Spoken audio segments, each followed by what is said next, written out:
केव से निकलकर मैंने 10 मिनट डाउनहिल ट्रैक किया और तब आवाज़ आई इसकी।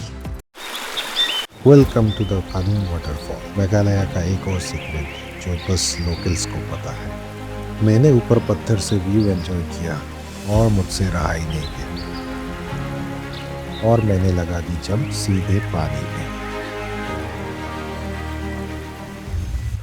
केव की डार्कनेस के बाद ये वाटरफॉल मेरे लिए हेवन जैसा था।